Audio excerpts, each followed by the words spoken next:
Well, what are we doing today, Sam? We're going to be polishing a Lake Superior agate today that was sent in by a generous subscriber to me. Well, let's pull the camera a little closer and take a look at that before you get started. Okay, here's the agate we're going to be working on. It's got a lot of laminate stained husk on top of some very translucent jelly with a floating pocket in here of agate with quartz. So it's a floater jelly agate. We're going to remove this husk first so we can see how far this goes in. And then we're going to work on this last because it's probably more fragile. So let's get started.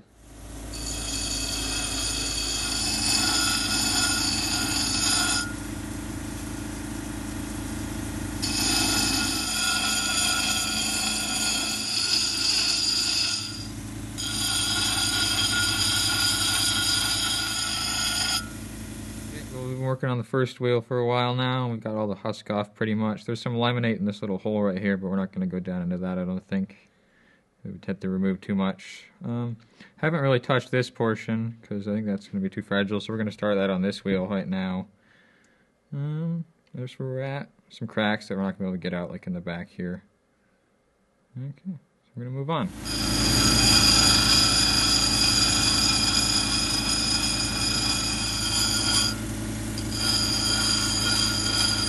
We've been working on the second wheel for a while. It's looking pretty good.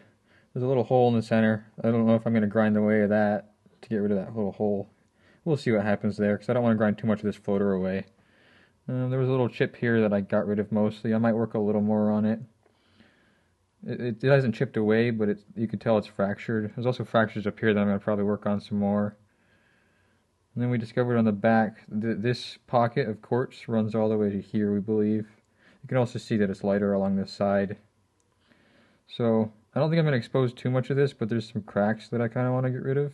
And of course this hole is still here. It looks kind of cool. You can see there's almost some bands in this limonite. And then also you can kind of see, we'll reveal once we get farther along that there's some really fine banding in here. So that's where we're at. Yeah, I might go back to this wheel to get rid of these cracks. So let's do that right now.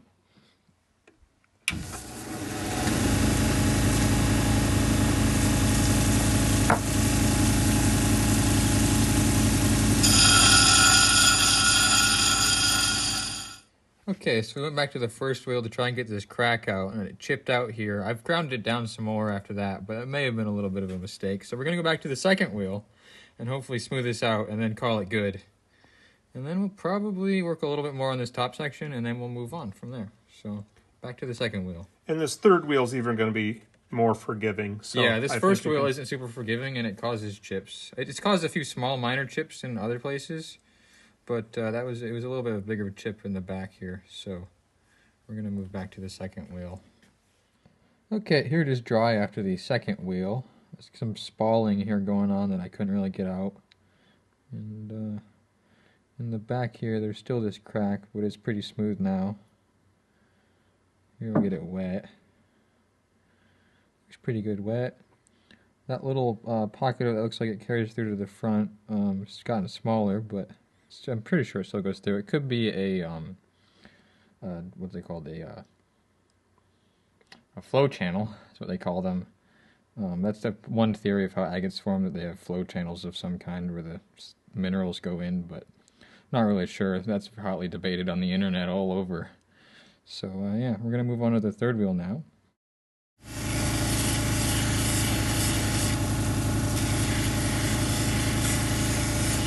I dried it off just to see how it's coming along on the third wheel, and there's a lot of scratches still. It's just a testament to how hard Lake Superior agates are. A Petoskey stone would have probably been done on this third wheel in about 5 minutes, maybe. And this is going to take a little while.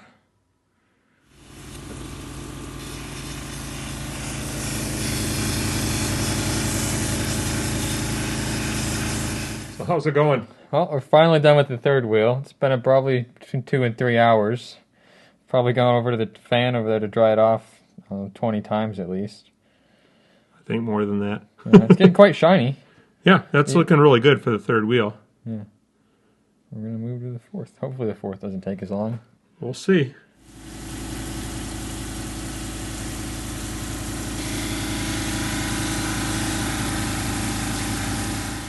Alright, I think we just about finished up on the fourth wheel. There's a few smudgy spots, but I think they're from like oil from my hands, and they'll hopefully just disappear on the next wheel.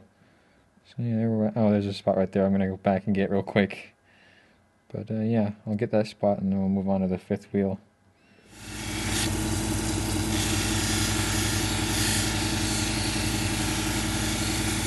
Okay, we've just finished up the second to last stage, so here's how it's looking. Very shiny. It's got a lot of spalls, but those wouldn't come out. But yeah. One more stage, hopefully only, I don't know, 10-15 minutes. Last one took about 20 minutes, so. Well, we're finished with the last wheel, but we've made the decision to do one more step. So the polishing, this is cerium oxide polishing wheel in the end, and Kingsley North just sent me a new one. The new ones are a little bit smaller. This is 6-inch, and they've made this new one so it's 5.5 inches, so it doesn't get in the way of the wheel as much. I never really found that a problem, but this one doesn't go all the way out. If I can do this left-handed and not left-handed. There we go. So you can see it doesn't stick out as far as this wheel does, so it doesn't get in the way quite as much. Like I said, I never really saw that as a problem, but now they're smaller. So you get a brand new wheel, Sam. Cool.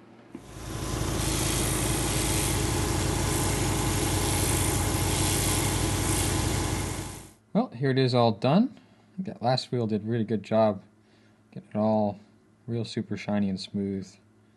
You don't notice it a whole lot on softer rocks, but agates are really hard, so I think it really made a difference in this rock. It really did. It just brought out the shine like a lot. It looked good before. It looks great now.